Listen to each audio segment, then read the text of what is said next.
Il n'y a pas de process dans ma boîte. C'est un vrai enjeu pour les entrepreneurs, c'est un vrai enjeu pour un certain nombre de départements dans une entreprise. Il n'y a pas de process sur le contrôle qualité, il n'y a pas de process sur la satisfaction de clients, il n'y a pas de process sur le suivi des fournisseurs, sur le suivi des commandes. Ça devient compliqué et ça crée des problèmes. C'est un sujet dont on va parler aujourd'hui avec Sébastien Hidalgo. Bonjour Sébastien. Bonjour Antoine. Sébastien qui, comme d'habitude, est valorisateur d'entreprise et facilitateur de croissance chez Impactified. Le sujet de J'ai pas de process, on en parle tout de suite.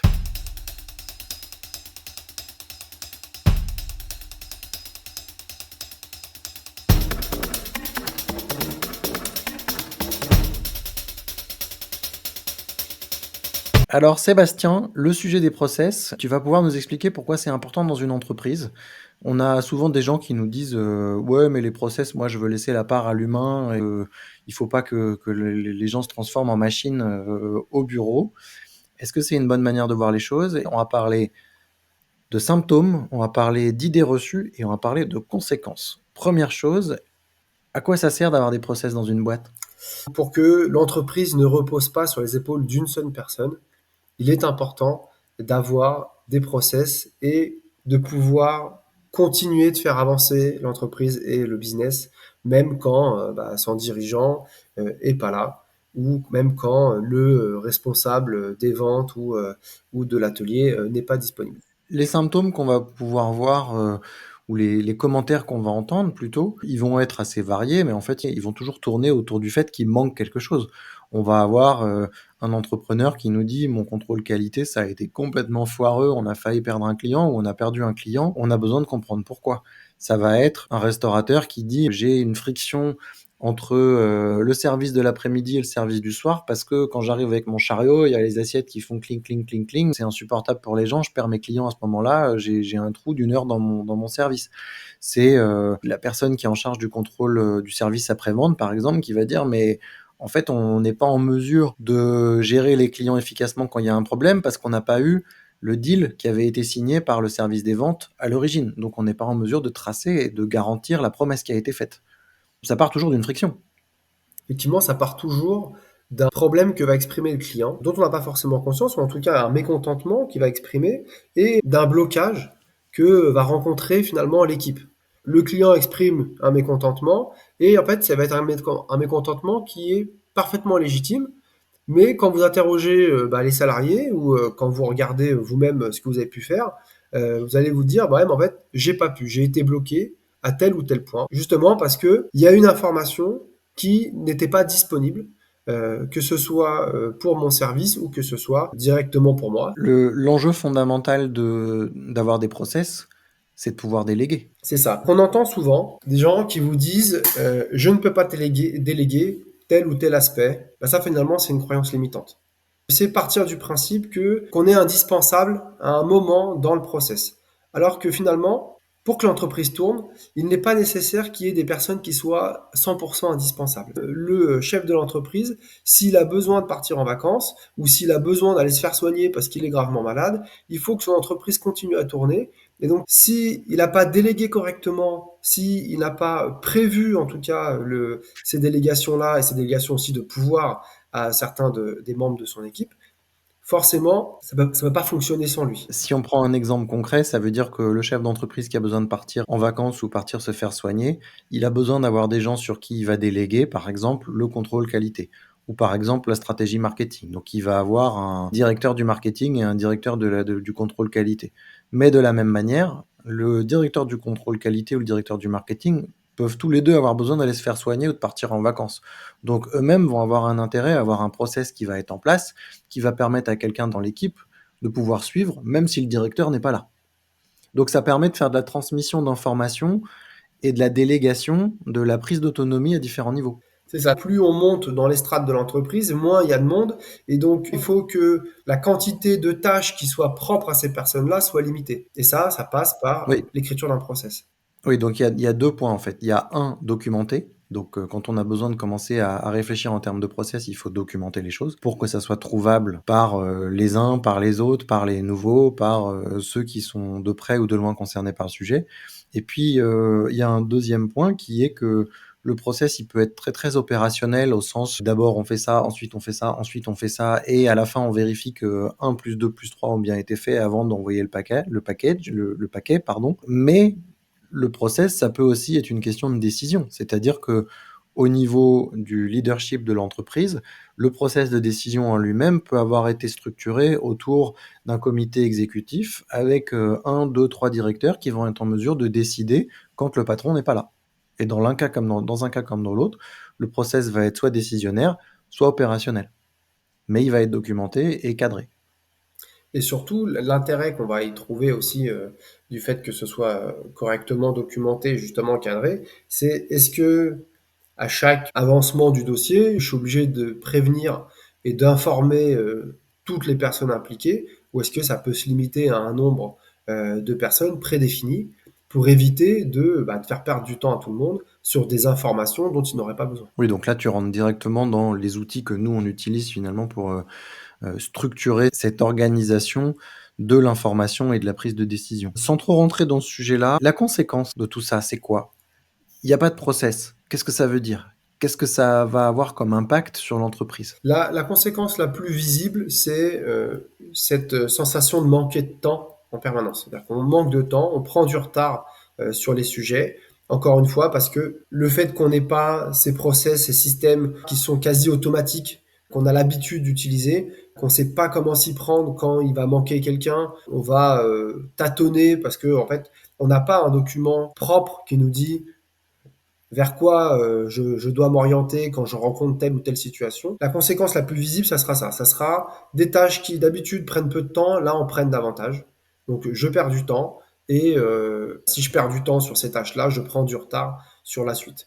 Il y en a d'autres aussi, il y a les conséquences financières, le fait que, des erreurs peuvent coûter des livraisons, peuvent coûter de l'argent et même obliger, une entreprise à réparer un dommage qui a été fait, les conséquences peuvent être très, très, graves. Le fait que on prenne du retard ou quelque chose qu'on avait prévu prenne plus de temps, ça va avoir une conséquence sur le client. Et c'est de la conséquence sur le client que vont ressortir toutes les conséquences qui vont être plus graves encore pour l'entreprise. Je vais être en retard, je vais avoir une pénalité de retard ou je vais avoir un client mécontent. Tu parlais tout à l'heure de perdre un client. Bah effectivement, mon process est bancal. Au moment où le client a besoin de moi, je ne sais pas lui répondre. Ça va démontrer un manque d'organisation de notre propre entreprise.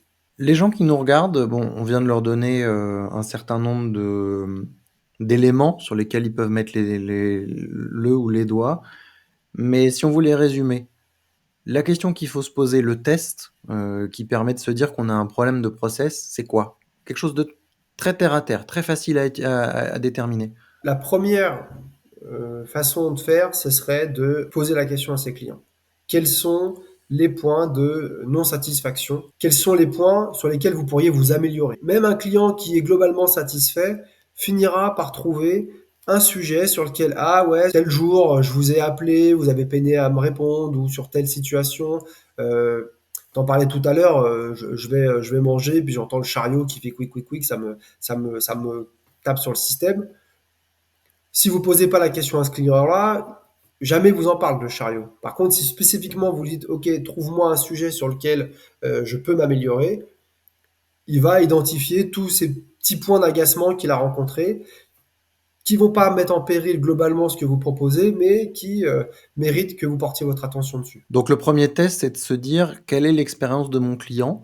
et à partir de ce point d'expérience, on va chercher quel est le process qui manque derrière. C'est ça, c'est ça. Qu'est-ce qui peut mal se passer ou qu'est-ce qui s'est déjà mal passé? Tu as commencé à répondre à ma question de quel est le test, en suggérant qu'il y en avait plusieurs. C'est quoi le deuxième test? Un test qui est, pour le coup, peut-être pour des entreprises plus, on va dire plus modestes, qui est simplement de s'interroger sur, quelles sont les tâches qui me prennent le plus de temps et si je devais les déléguer à quelqu'un, comment je m'y prendrais? Quelles sont les informations que j'aurais besoin de transmettre? Et si à un moment on a des points de blocage en disant ah non ça je peux pas, là encore c'est qu'on retombe sur notre croyance limitante de penser qu'il y a des choses qu'on ne peut pas déléguer. Oui, c'est-à-dire que le véritable enjeu de tous ces sujets dont on parle sur le MBA accéléré et sur lesquels on travaille avec, nos clients chez Impactified, ça reste Le fait de pousser les entreprises, les entrepreneurs et les dirigeants d'entreprises, pardon, à transformer leurs entreprises en actifs qui peuvent travailler de manière autonome et se développer sans avoir besoin constamment d'avoir une intervention du patron. Donc il y a un vrai enjeu de ce point de vue-là à réfléchir en termes de process pour s'assurer qu'on donne aux collaborateurs la clé dont ils ont besoin pour ouvrir les portes et pouvoir avancer. Comment est-ce qu'on commence à mettre des process en place si on est en une entreprise qui démarre et qui n'a pas encore, lancé ce genre d'initiative? Le moyen le plus simple de se mettre en marche sur ce sujet, c'est de regarder l'expérience client. C'est d'identifier finalement du départ jusqu'à la livraison du produit ou du service, quelle est l'expérience pour mon client.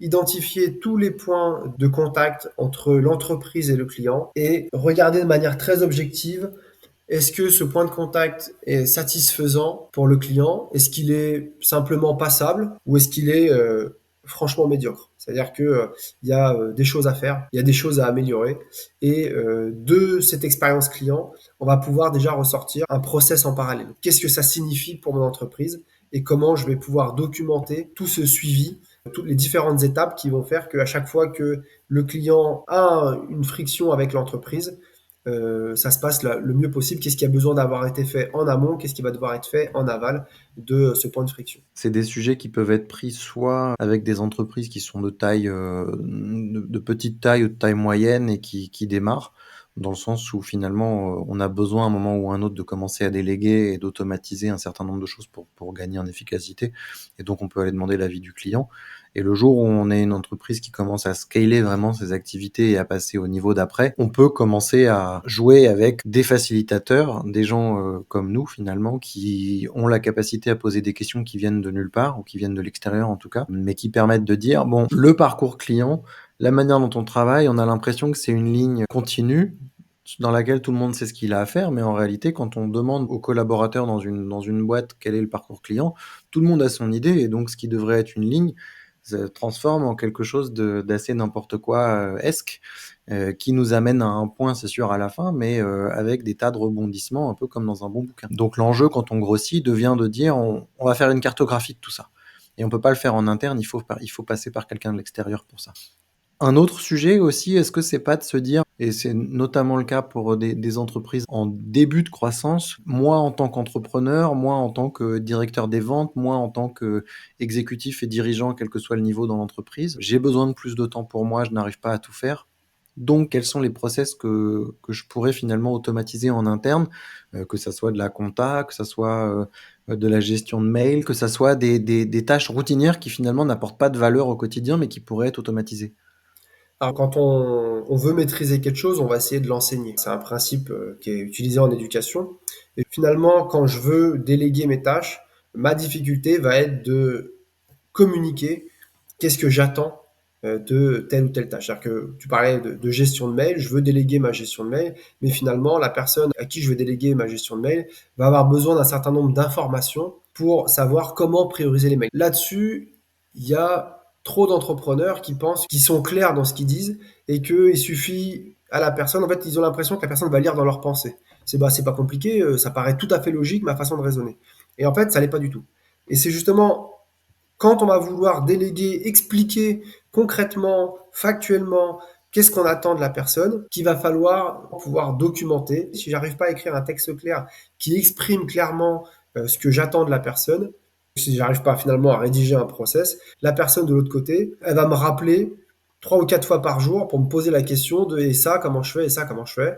Ça veut tout simplement dire pas que la personne est incompétente, mais tout simplement que mon process n'est pas suffisamment clair et pas suffisamment complet pour permettre à la personne à qui j'ai délégué de prendre le sujet en toute autonomie. Et puis l'un des derniers points dont on n'a pas vraiment parlé, mais qui va se rattacher à ce que tu viens de dire, c'est qu'il y a un énorme élément dans tout ce qui est process qui se passe dans la tête. C'est-à-dire que on peut essayer de mettre en place des process dans tous les sens, mais il y a un moment où il faut aussi s'autoriser à lâcher prise. Il faut s'autoriser à laisser partir les tâches, laisser partir les sujets pour permettre à d'autres d'en prendre possession et pour leur permettre de se les approprier et de se les prendre en main et de les gérer tout simplement. Parce qu'au final, tant qu'on les gardera dans notre tête, on les laissera pas faire par quelqu'un d'autre et ça va être totalement contre-productif.